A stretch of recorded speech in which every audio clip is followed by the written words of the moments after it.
Hi there, I am Jen Hand, your food coach for helping you end your battle with eating. And today is a very special episode because I'm taking you behind the scenes into my refrigerator and also how I decide what to eat. So this video was inspired by my thinking today of going back and forth about what I wanted to eat for lunch. And I was really hungry. I had a bunch of clients this morning and hadn't really had a substantial snack between breakfast and lunch. And so my hunger really impacted my food choices and what I wanted to eat. So I thought I'd share with you how I decided what is on my plate, which you'll see for lunch. And hopefully you can get some takeaways, some tips, some questions to ask yourself when you are trying to figure out what to have for lunch or dinner or a snack. So let's take you to my refrigerator. Okay, so I came downstairs and I was like, I am starving. So I opened up the refrigerator and I'm gonna see, I can't do the flip screen. So I'm just gonna turn you around. So the problem is we have no leftovers right now. So everything is, I just went to the store and there's no leftovers, which is usually what I have for lunch. So my immediate thought when I came in was that I wanted this piece of pie, this leftover piece of pie, and I wanted some Kashi cereal. So I knew immediately that I have eaten Kashi cereal before, and I know that it's a great snack. I love it, especially with almond milk and bananas, some blueberries, but it usually doesn't keep me full for more than like 2 hours, and I was really hungry. I really needed something to eat. So again, I kind of surveyed the refrigerator, honestly, eggs, like tomatoes, vegetables, blueberries. I'm trying to see peanut butter, which is my staple. Can't live without that. And so I actually cut some vegetables for dinner.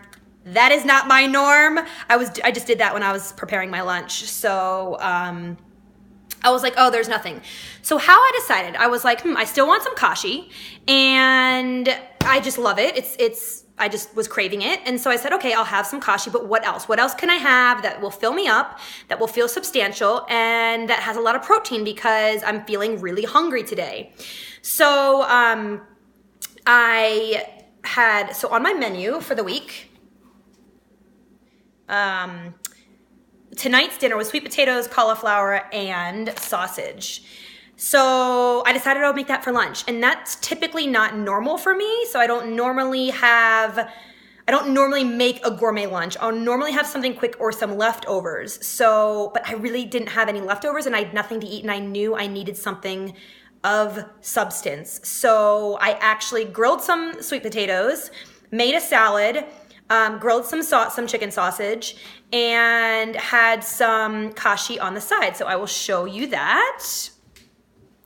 So this is, you can see that. So it's sweet potatoes, sausage, salad, and some kale leaves from my garden, which I'm excited about. And then I have a little baggie of Kashi. So this was from, I went camping and it was in my car and I hadn't eaten it. And so that is sort of satisfying my craving while also giving myself more substantial protein and some vegetables and some carbohydrates with the sweet potato and the Kashi. So this might seem like a lot of food. So my old diet brain would say, wow, this is a lot of food. I also am gonna have a grapefruit or something, probably some strawberries after, or banana, something sweet. And my old diet brain would say, yeah, that's a lot of food, you're eating too much. But I know that I'm really hungry and I know it's delicious, nutritious food that will nourish me, that will keep me satiated. So an important thing I ask myself usually is protein. So I always have a protein on hand or a protein that I like to cook. And in today's example, I didn't have anything on hand. So if I came down and I was hungry, I'd have maybe a tuna melt, or we usually have shredded chicken in the fridge. And this was really a lot of effort for me, if I'm honest, to actually go out and use the grill. And like I said, I don't normally make a gourmet lunch, but today I forced myself to go out and use the grill and to put in the extra effort to cut the vegetables, to put something together, because I knew it would save me from snacking later. I knew it would save me from being hungry in 2 hours.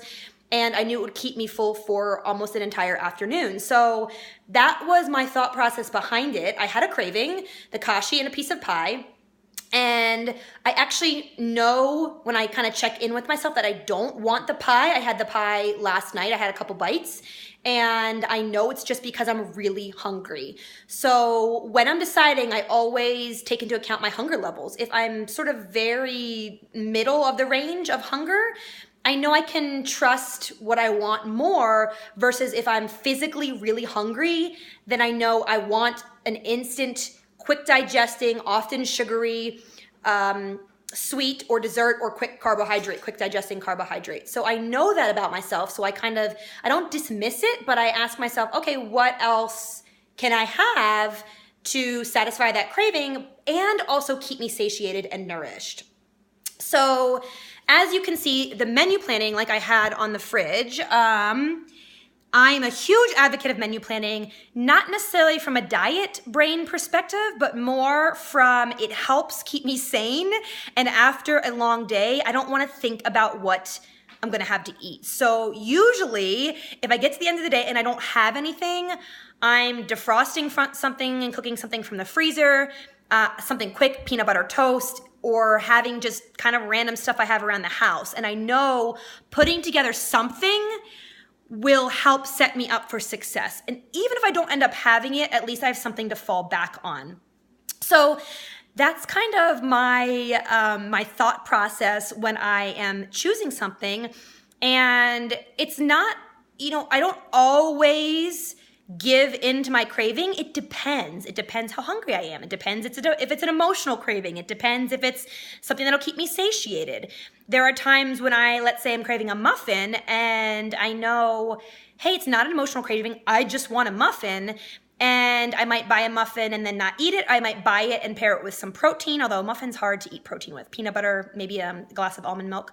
But I will really check in with myself to see if the craving is worthy enough to listen to. Because if it's an emotional need, if it's a physical need, often I give it some time. I sort of let it ride out before I actually decide whether to give in or not.